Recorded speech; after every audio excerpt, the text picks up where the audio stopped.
গত 29 তারিখ জানুয়ারি ত্রিপুরা মধ্যশিক্ষা পর্ষদের যিনি সভাপতি ডক্টর ধনঞ্জয় গণ চৌধুরী, উনি একটা মিটিং ডেকেছেন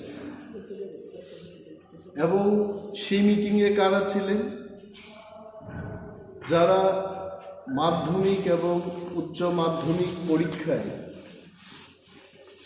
ভেনিউ সুপারভাইজার বা সেন্টার সুপারভাইজার হবেন। পরীক্ষার অনেকগুলো সেন্টার থাকে রাজ্যে এবং ওই সেন্টারগুলো দেখাশোনা করার জন্য পরীক্ষাটাকে নেওয়ার জন্য একজন ভেনিউ সুপারভাইজার বা সেন্টার সুপারভাইজার থাকে।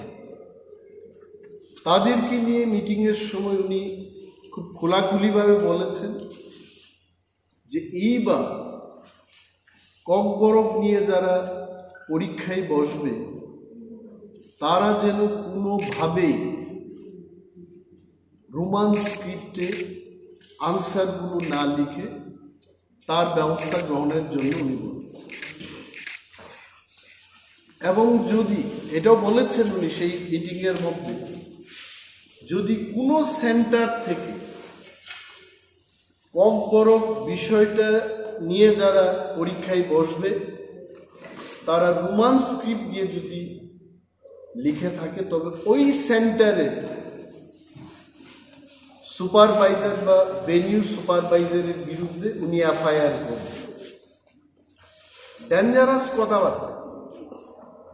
আমি যা জানি ত্রিপুরা মধ্যশিক্ষা পর্ষদ at one point of time in the country, আমিও তো ত্রিপুরা মধ্যশিক্ষা পর্ষদেরই ছাত্র ছিলাম।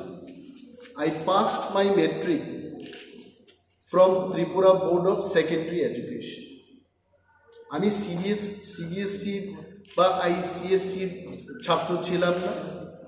I also passed from TBSC এবং এই টিবিএসসি থেকে পড়াশোনা করে রাজ্যের অনেক ছাত্রছাত্রীরা আমেরিকায় গিয়ে নাসাতে গিয়ে বিজ্ঞানী হয়েছেন, ইঞ্জিনিয়ার হয়েছেন, ডাক্তার, প্রফেসর ইত্যাদি ফিল্ডে এই টিবিএসসি স্টুডেন্টরা কিন্তু নাম কামিয়েছে।